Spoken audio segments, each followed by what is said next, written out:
Les technologies associées au téléviseur sont en constante évolution.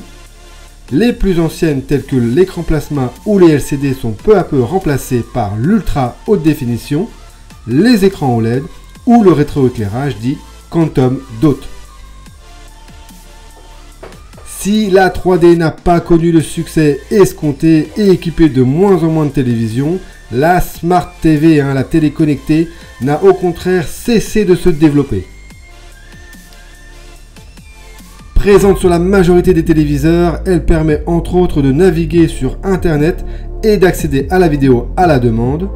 Salut à toi, c'est David. On va voir ensemble dans cette vidéo comment bien choisir sa télé en 2023.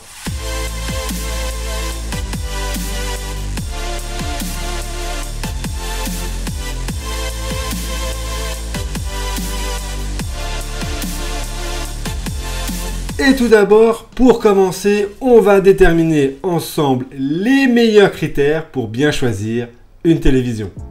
Premier critère qui est pour moi le plus important, ça va être le choix de la marque. Deuxième critère qui effectivement est aussi très important, ça va être le budget. La diagonale écran va être le troisième critère. Quatrième critère, la technologie d'écran. Et enfin, le système d'exploitation embarqué. Il n'y a pas si longtemps, le modèle de télévision Ultra HD 4K était vraiment le modèle très haut de gamme sur le marché. Mais plus les années et les gammes passent, les prix baissent. Aujourd'hui, on peut s'équiper en Ultra HD dès 300-400 euros. Mais bon, pour obtenir un rendu de qualité et profiter des dernières technologies d'une dalle, OLED, voire d'un LCD, mini LED ou des connectiques HDMI 2.1, il faudra investir un peu plus. Je te conseille donc d'éviter les produits sous les 500 euros. Acheter une télé 4K Ultra HD n'est plus un choix d'avenir. Ces produits sont désormais la norme sur le marché. Mais parmi les nombreuses références disponibles, il n'est pas toujours aisé de sélectionner le meilleur produit, surtout que dans ce domaine peut vite s'avérer un peu technique. Pour cela, il est important de se diriger vers une marque spécialiste dans le milieu. Je t'ai donc sélectionné les meilleures marques de télévision sur le marché. Tu y trouveras donc les marques comme Panasonic, Samsung, LG, TCL ou encore Sony. Ces marques-là font partie des meilleures marques de télé sur le marché. Pour ma part, je me dirigerai soit vers une télé Samsung ou une télé LG. Pourquoi, tu vas me dire? Parce que pendant un certain temps, la technologie d'affichage utilisée par chaque marque était différente. Samsung, lui, se concentrait sur les téléviseurs QLED. Et LG, lui, fabriquait des téléviseurs OLED. Aujourd'hui, les choses ne sont plus aussi tranchées. Ces deux fabricants sud-coréens vendent des téléviseurs dans le monde entier, avec une base importante et une large gamme de modèles lancés chaque année. Samsung et LG utilisent tous les deux leur propre plateforme Smart TV, Tizen de Samsung et WebOS de LG. En fait, elles sont souvent considérées comme les deux meilleures plateformes de télévision intelligente. Elles sont rapides et dotées des dernières applications. Samsung, franchement, je l'ai choisi parce que c'est la marque coréenne qui est leader sur le marché, un leader incontesté de la télévision, qui cherche à innover sans cesse pour proposer le meilleur de la qualité d'image et du design pour ses écrans. Et puis, tu as LG. LG, lui, vraiment, il est en force sur le milieu de la télé parce que déjà, LG, tous les panneaux OLED sont fabriqués par lui. Vous devez donc remercier LG, même si vous avez un téléviseur d'une autre marque. C'est lui qui va vraiment fabriquer toutes ces dalles OLED pour tous les téléviseurs du marché.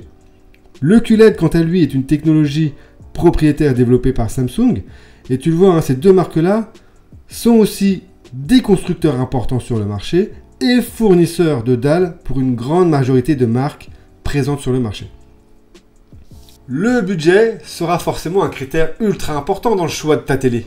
Pour ma part, je prévois un budget maximum de 1 500 euros.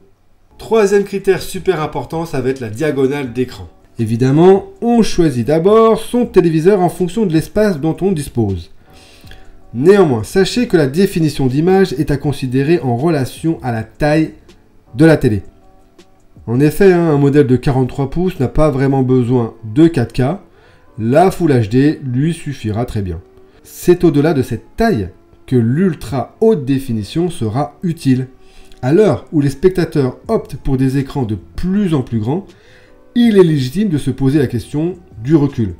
Bonne nouvelle, l'époque où il était conseillé de ne pas regarder la télévision de trop près, sous peine de s'abîmer les yeux, est révolue. Plus la définition d'écran est grande, plus vous réduisez la distance entre l'écran et vous.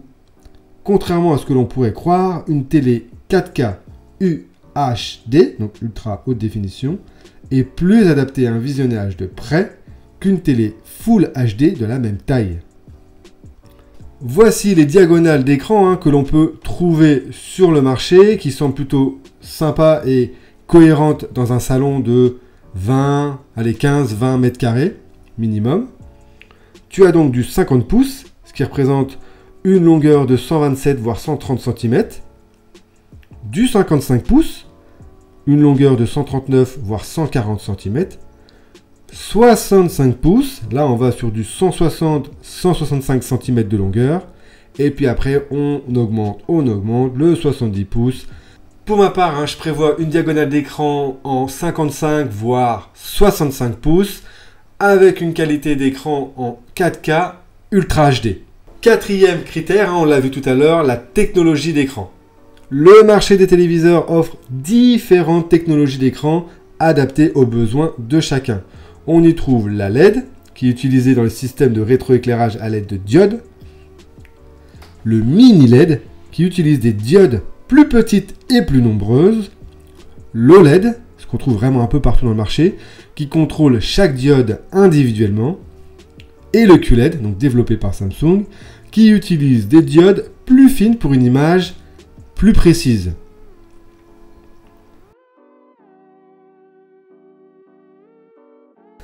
Si le premier a souvent l'avantage du prix, l'OLED vous offrira de meilleures qualités d'image avec un taux de contraste inégalé.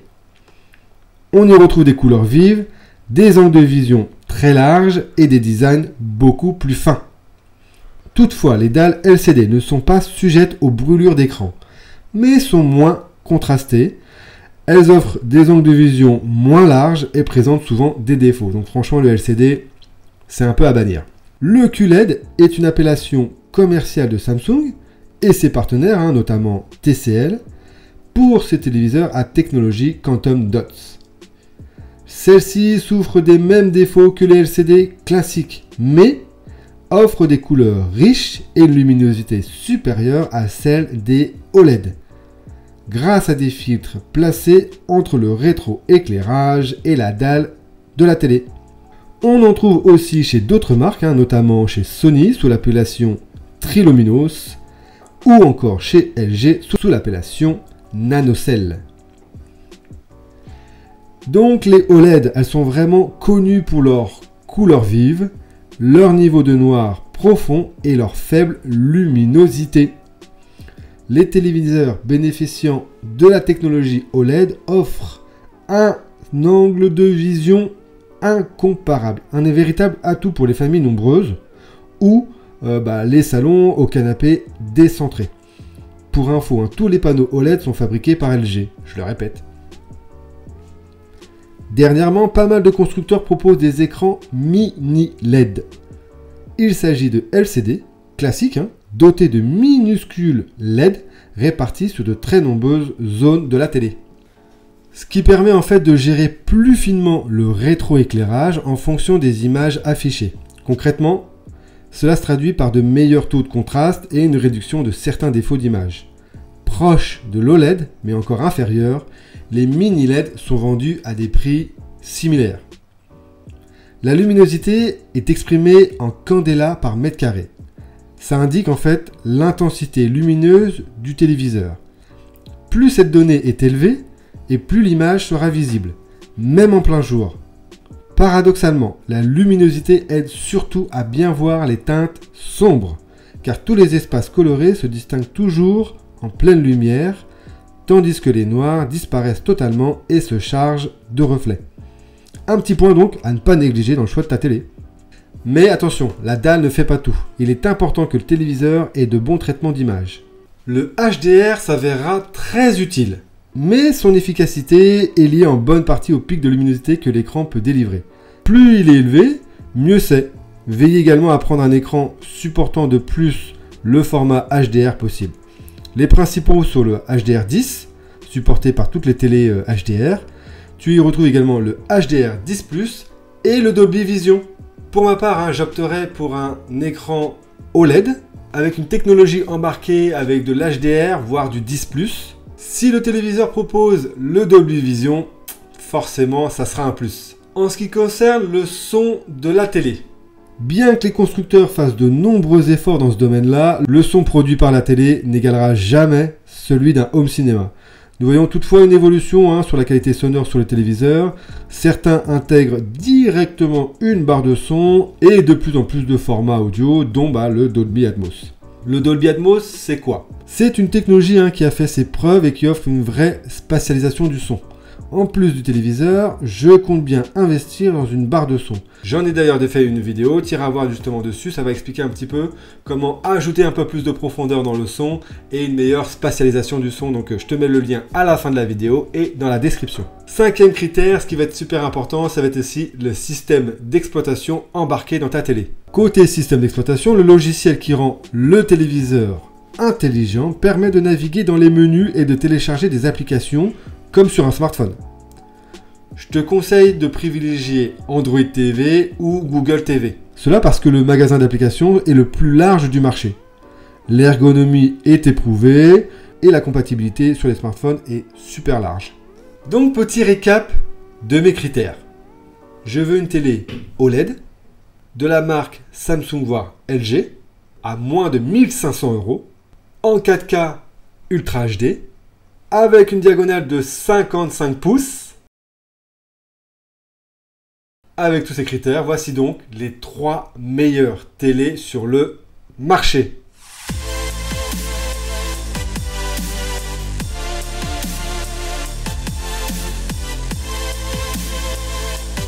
On y trouve donc la LG OLED 55 G2. En deuxième position, la Samsung OLED QE55 S95B.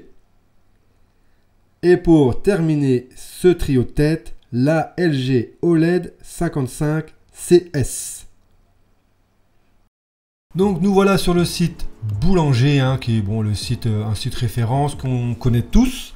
Ça permet de voir du coup les modèles en prix neuf présents en magasin aujourd'hui. Donc on est au mois d'avril 2023 et voir un petit peu les différents produits qu'on a à notre disposition. Donc on va remettre tous les filtres. Donc on avait dit du LG, on avait dit du Samsung, on veut bien sûr du neuf. Tu peux choisir du reconditionné, ça permet aussi de gratter un petit peu dans le prix. Donc je prends du OLED, qui est pour moi la meilleure technologie, la plus adaptée sur le marché pour mes besoins.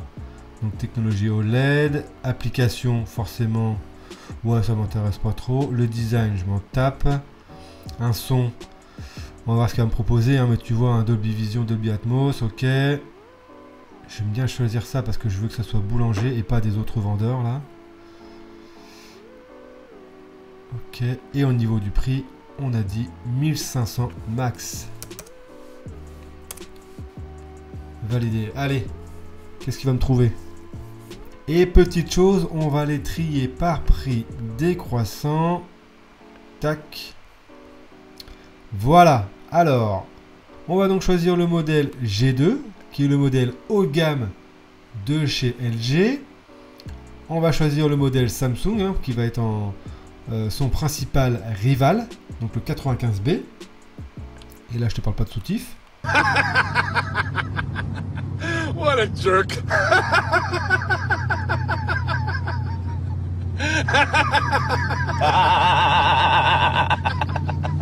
You stupid son of a bitch.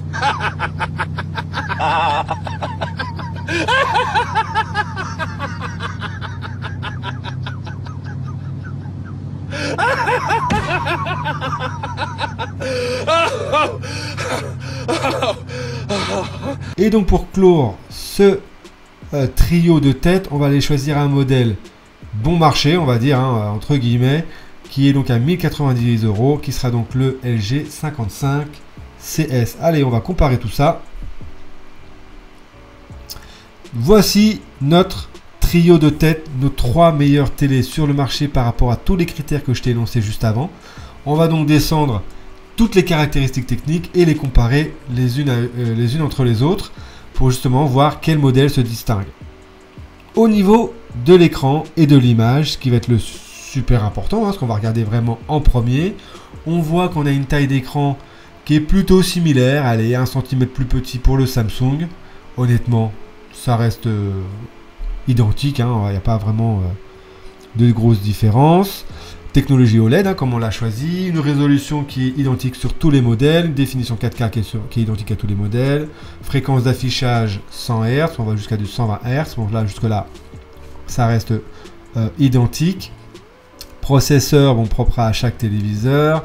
Le Dolby Vision, vous voyez, non présent sur le Samsung, donc là c'est un petit bémol, hein, sur ce modèle là, malheureusement. On va le voir tout à l'heure pourquoi le Dolby Vision est important. HDR présent sur les 3 modèles, ok. Au niveau de la puissance, on a un peu moins de puissance sur ce modèle là. Bon écoute, 20 watts c'est pas non plus extravagant. Le Dolby Atmos présent sur les 3 modèles, ça c'est super important. Barre de son intégrée, non, ok. Bon, je t'ai dit, hein, n'hésite pas à aller voir ma vidéo où j'ai fait vraiment un comparatif, une étude sur toutes les barres de son. Ça permet vraiment d'avoir d'ajouter un peu plus de spatialisation dans ta pièce. Ça sera vraiment plus intéressant au niveau de l'émission du son. Au niveau des connectiques, on est nickel. HDMI 2.1, hein, forcément ça va être la dernière technologie de connexion. Port USB, encore Samsung en retrait.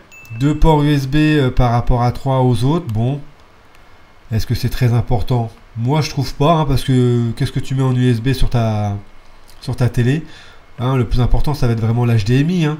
Si tu as une console next génération à mettre dedans, tu as peut-être ta box, un lecteur DVD, un lecteur Blu-ray, si tu as une barre de son, voilà, c'est ce qui est vraiment le plus important.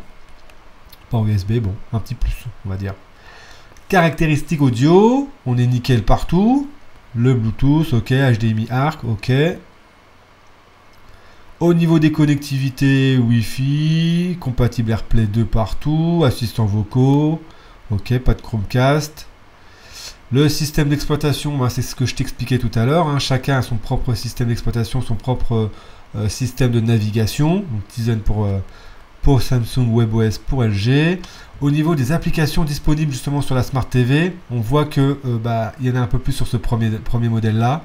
Honnêtement, est-ce que c'est vraiment important pour toi? Là c'est propre à chacun et on voit dans ce modèle là un peu bas de gamme, premier gamme, il y a un peu moins d'applicatifs, hein. Le petit plus, voilà, sur la Samsung, c'est que tu peux te connecter à ton compte opérateur.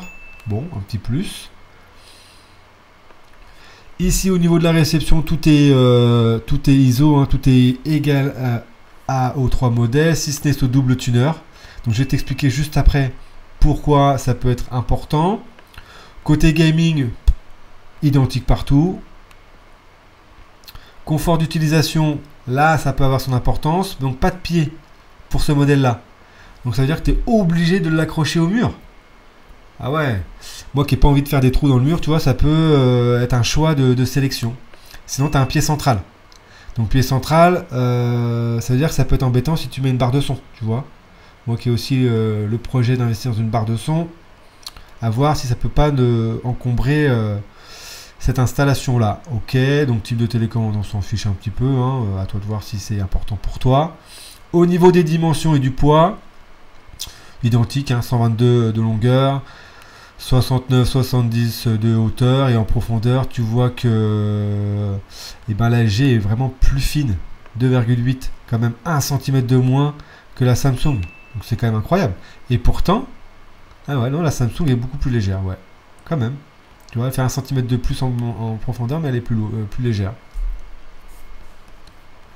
Donc, pour récapituler, il y a, je sais pas si tu as un petit peu remarqué, mais un ou deux modèles qui peut ressortir du lot. Déjà, ce qui va être super important, voilà, c'est que, je te le disais tout à l'heure, il n'y a pas de pied pour le premier modèle. Donc déjà, est-ce que c'est un frein pour toi? Moi, je sais que ça peut être un frein. On l'a vu, pas de Dolby Vision sur la Samsung. Donc ça, franchement, est-ce que c'est grave? Moi, je trouve que oui, quand même. Le Dolby Vision, en fait, c'est une technologie HDR qui est développée par les laboratoires Dolby, qui va plus loin que le standard HDR10. La technologie Dolby Vision, elle est capable d'afficher des couleurs plus profondes, allant jusqu'à 12 bits, soit environ 68 milliards de couleurs. Bref, qui offre vraiment une meilleure profondeur de luminosité. Donc, le Dolby Vision est quand même une technologie qui permet d'améliorer davantage la qualité d'image. Petite chose à signaler également, bon, le dernier modèle offre 20 watts de moins en termes de puissance son. J'ai la prévision, moi, d'acquérir donc une barre de son pour justement regarder des films, pour apporter un peu plus de profondeur, plus de basse, plus de grave et avoir une meilleure immersion du son. Donc honnêtement, moi, la puissance du son, ça reste un peu secondaire.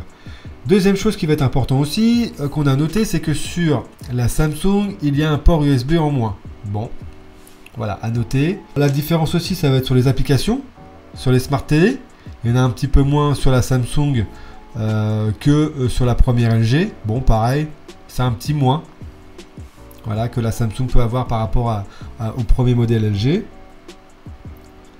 Le double tuner, on l'avait vu tout à l'heure, qui peut être un plus que la Samsung a parmi tous les autres. Le double tuner, c'est quoi? C'est un système qui en fait a 2 canaux de réception et qui permettent par exemple d'enregistrer une chaîne de télévision et en même temps d'en regarder une autre. Bon, pourquoi pas, tu vois, c'est un service en plus qui peut se distinguer. Côté poids, la Samsung est un peu plus légère. Bon, voilà, d'un petit kilo, elle est même pas 600 grammes par rapport au premier modèle haut de gamme de chez LG. Donc au final, la Samsung semble avoir quelques inconvénients face à ses deux concurrents, c'est ce que je t'ai dit, le Dolby Vision et la connectique avec un port USB en moins. Par contre, les avantages de cette Samsung 95B, c'est voilà, les applications incluses pour se connecter aux 3 opérateurs que sont Bouygues, Free et Orange, et ce fameux double tuner. Sinon, rien de transcendant, rien de plus par rapport à ça. Et si on supprime donc la Samsung de ce comparateur, parce que la Samsung par rapport à ce modèle-là, qu'est-ce qu'elle a de plus? Tu vois, l'écran il est identique. Lui, il a le Dolby Vision, donc quand même, un plus par rapport à la Samsung. Moins puissant. Le Dolby Atmos est présent. HDMI, HDMI, HDMI. Voilà, il y a un port USB en plus. Là, on est identique. Bluetooth, Wi-Fi, assistants vocaux, etc. Là, on était bon. Là, la seule différence, c'est qu'ici, il y a un petit peu moins d'applicatifs. Donc, à toi de voir si ça t'intéresse ou pas. Moi, perso, j'utilise que Netflix et Amazon Prime, donc je m'en fiche. Ah, j'utilise YouTube aussi. Donc, ça peut être un peu, ouais, ça peut être un peu embêtant pour moi, ça. Je regarde beaucoup YouTube sur ma télé, donc ça peut être vraiment très embêtant. Cela dit, au niveau de la réception, donc t'as pas le double tuner. Le gaming, moi ça m'intéresse pas. Le pied identique sur les deux. Le poids, on avait dit qu'elle faisait 3 kg de plus. Bon, honnêtement, moi c'est pas ça qui va me déranger. Donc tu vois, la LG, franchement, pour 300 € d'écart, elle peut quand même être super compétitive par rapport à la Samsung. Donc si on retire la Samsung du comparateur, on s'aperçoit en fait que le modèle 55G2, donc le premier modèle LG dans mes critères, qui est quand même à 1500 €, ne présente pas tant d'avantages que ça par rapport à la 55CS. Pour 400 € de plus, tu auras donc en fait 20 watts de plus en puissance. Donc pas grand chose non plus, Le truc, c'est que ce modèle-là, haut de gamme de chez LG, il n'y a pas de pied. Bon, moi, ça me gêne un petit peu. et t'as 2 kg de moins, et puis c'est tout quoi. Si, la grosse différence qu'il va y avoir entre les deux, ça va être les applications embarquées. Voilà, c'est ça. Les applications en ligne, ça va être la grosse différence. Voilà. Donc pour 400 € de plus, est-ce que tu es prêt à avoir toutes ces applicatifs sur ta télé et avoir une télé 2 kg moins lourde? Voilà, à toi de choisir. Donc tu l'as vu, un comparateur très sympa où tu peux voir donc du coup toutes les caractéristiques différentes. Moi je me suis fait un petit peu à l'idée, hein. C'est vrai que j'étais vraiment bien parti pour une Samsung. Donc je vais vraiment réfléchir un petit peu à ce comparatif. N'hésite pas toi à me dire en commentaire quelles caractéristiques sont importantes pour toi, quel modèle de télévision tu aurais choisi. Merci encore à toi d'avoir regardé cette vidéo jusqu'ici. C'est vraiment très sympa à toi. Allez, ciao!